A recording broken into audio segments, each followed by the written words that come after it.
don't give a fuck how many times we get it, we bump heads. That's real. You make me mad. I'm in love with you. Don't down. Big Boogie just shook the room with a bombshell revelation. In a raw moment, he slipped up and hinted that C&E's death might not have been an accident at all, but a sacrifice. And when it came time to point fingers, he didn't aim at outsiders. No, he aimed at... How I feel right now? 100%. I don't fuck with nobody. And I'm finna make everybody regret playing with me. That's all I gotta... Directly at his own label boss, Yo Gotti. That's right. Boogie threw the smoke right where nobody expected it, making it clear he's finished playing the role of the quiet, loyal soldier. No more silence. No more hiding behind the chain of command. This was Boogie saying, I'm done protecting people who wouldn't protect me. For CMG and for Gotti, the gloves are officially off. Big Boogie's ready to spill it all with zero filter. He laid it out plain. The reason C-Money never got the shine he truly deserved wasn't luck, wasn't random, and it sure wasn't timing. No. Boogie hinted it was tied to one question. Who stood to gain the most from his death? That cut deeper than rap, because now we're not just talking about music or missed opportunities. This is about power. This is about survival. This is about the dark game that runs Memphis from behind the curtain. Boogie didn't just air out CMG's dirty laundry. He lit the fuse that could blow the whole empire apart. And now the streets are talking louder than ever. The message spreading everywhere. CMG's throne is wobbling. And Big Boogie has no... Dealing with them Texas boys, them folk got hit up. Them folk got hit up everywhere he go to, like the Fed watching. You know what I'm talking about? He signed that boy right here, that boy ended up going to jail. So they watching that boy so close right now because they you know what I'm talking about, the cases... Plans of sinking with the ship. Fans are left staring at one brutal question. Was C-Money's tragic end just another Memphis street hit? Or was it the coldest betrayal, plotted from the inside of CMG itself? What sparked all this chaos? A video, a short, raw clip Big Boogie dropped straight to his socials. It wasn't polished, it wasn't long, but it was heavy. He spoke about making somebody regret playing with him. No smiles, no games, just tension in his voice, sharp enough to cut the silence. The clip barely lasted a few seconds, and he didn't even show his face. But maybe that's what made it hit harder. It felt like a warning. It felt like a man who's done biting his tongue. And with just that one post, Boogie turned whispers into alarms. And CMG's walls are shaking. Viewers could feel the anger dripping through the screen. It was like Boogie was warning someone directly, without even needing to drop their name. This wasn't just random venting. This was a message, sharp and pointed, meant for whoever crossed him. And the streets? They caught on quick. At first, fans were confused, trying to piece together what Boogie was really hinting at. But then he followed up with a cryptic IG story that shook everybody. He wrote, I'm focusing on my daughter, myself, and my career. I ain't letting nobody get in my way. It's going to be 2026. I'm changing day by day as a man. People barely ask me about my mental. I barely talk to anybody now. Everybody that ever played with me made me this way. Today I'm focused because I see a bigger picture of my life. Numb and grinding. No names. No Yo Gotti. No C-Money. But the shade was screaming loud. Fans instantly tied it back, realizing this wasn't just random reflection. The whispers had already started long before Boogie's post. That C-Money's death wasn't some random shootout. It looked too surgical, too targeted. And when Boogie admitted he was numb, people took it as a final clue that blew the whole thing wide open. For context, Fast Cash C-Money was killed in a shootout in Memphis's Fraser neighborhood. At first, it sounded like the same tragic story Memphis has heard too many times. Another street casualty. But when raw, uncut footage hit the internet, everything flipped. What looked like chaos suddenly looked staged, like a planned hit. That's all it took for fans to start digging. The deeper they dug, the stranger it got. Word spread that C-Money felt something was coming weeks before his death. He didn't want to leave his family hanging, so he was rushing to lock in a deal with CMG and secure his future. On top of that, sources said he even took out a life insurance policy to make sure his girlfriend and kids would be protected. In Memphis, with all the smoke around CMG, that wasn't shocking. But what happened after his death? That's what stunned everyone. Despite all his planning, his girlfriend Ka still had to set up a GoFundMe just to cover funeral costs and provide for their kids.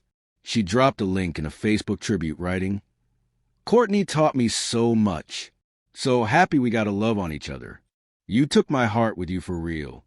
All I can do is play your music, to hear your voice." Fans were floored, because C Money was never the type to leave his family stranded. If the whispers were true, something wasn't adding up. Things got even hotter when a leaked CMG contract surfaced online, showing C Money was supposed to receive a payout after his death, but that money vanished without a trace. People expected Yo Gotti to step up, to help the family, cover the costs, show respect. After all, repping CMG is what made C Money a target in the first place. But Gotti stayed silent.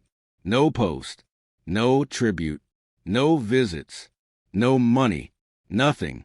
That silence spoke louder than anything. It fueled suspicions that maybe this wasn't just negligence, maybe it was something darker. Maybe Gotti had sacrificed C Money for money and left his family stranded with nothing. The chilling part? C Money had literally signed with CMG just one day before he was killed. Hours before, footage showed him celebrating with friends. Then a car pulled up, spraying the block with bullets. According to police reports, several homes were hit in the crossfire, yet somehow the only casualty was C Money. Random? Or was the chaos just cover for a calculated hit? What makes it worse is that C Money was already buzzing before CMG. That deal was supposed to launch him higher. But behind the scenes, tension was rising. C Money wanted sit-downs, business plans, real moves. Gotti treated it like it didn't matter. And in Memphis, you can't ignore the bigger picture, the deep, bloody tension between Gotti CMG camp and young Dolph's PRE crew. After Dolph's murder, plenty of eyes locked onto Gotti and his brother, Big Juke. Whispers claimed Juke himself might have called the shot. When Hernandez Govan, a known associate of Juke, got arrested, the speculation only grew louder. Then Juke himself ended up dead in a similar fashion. Some called it karma. Others swore it was revenge. Either way, it painted a picture of a dangerous cycle, where business, betrayal, and blood all run together. And C Money's death? Fans believe it was another piece of that puzzle. Through it all, Yo Gotti ran CMG like a straight-up mob boss. He demanded loyalty, set the rules, and punished anyone who dared to step out of line. For years, artists like Glorilla, 42 Doug, Moneybagg Yo, and Black Youngsta played along. But after Young Dolph's death, that tough guy image stopped looking powerful and started looking poisonous. The shine was gone, and the empire started to crack. One by one, CMG's roster began slipping away until the only one left holding the label afloat was Glorilla. But that was nowhere near the dynasty Gotti had pictured for himself. So he shifted gears. He started posting less, reshaping contracts, and moving like a ghost in the industry. Quietly, he trimmed the roster, cutting anyone who wouldn't follow his blueprint. Take Black Youngsta, for example, once Gotti's most loyal soldier, his right hand in the streets. But as Gotti shifted his strategy, Youngsta turned from an asset into a liability. That's when Gotti went hunting for fresh blood, someone new to prop up CMG's brand. And that's where C Money came in. But here's the catch. Gotti never saw C Money as the next big star. He saw him as an exit strategy, a pawn in a bigger chess game. And by the time C Money realized it, the clock had already run out. His death crushed Big Boogie. In his first post, Boogie let the pain pour out. Coney Smith, Jesus' brother. I'm hurt to my heart. My favorite rapper from day one. I'm hurt about you, boy. Boogie didn't just mourn. He broke under the weight of it. He even canceled his own Memphis birthday bash, writing, I'm straight on Memphis. Birthday bash canceled. You guys lame forever. He tagged C Money's name and dropped crying emojis. A raw show of grief. To outsiders, it looked like heartbreak. But insiders read between the lines. They saw it as Boogie backing away to avoid another storm of violence. Fans even praised that move, saying it might have saved lives. But Boogie couldn't stay silent forever. He kept dropping cryptic words like, everybody gonna regret what they did, and said, watch this. Going silent is my final warning. At first, people brushed it off. But after seeing Money's murder and Gotti's cold silence, those posts started sounding less like venting and more like chilling warnings. Then came Stan G's explosive interview on No Jumper. He called out Black Youngsta and the whole CMG camp, warning them to stay alert. In his words, Yo has no issue cutting people off, not just from the label, but from life itself. That hit different. It cut deep, especially with the crew still mourning C Money. And suddenly, the spotlight wasn't on Yo Gotti anymore. It was on Big Boogie, the only one bold enough to keep dropping hints and demanding answers while everyone else stayed quiet. But here's the chilling part. If Gotti really had something to do with C Money's death, then what makes Boogie untouchable? Because his silence doesn't mean safety. It feels more like a ticking countdown. And the darkest thought haunting fans right now is this. If Gotti could already move like that once, what's stopping him from doing it again?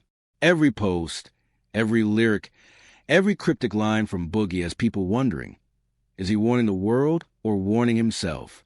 The streets are locked in because this story is far from over. Make sure you like, subscribe, share, and drop your thoughts in the comments.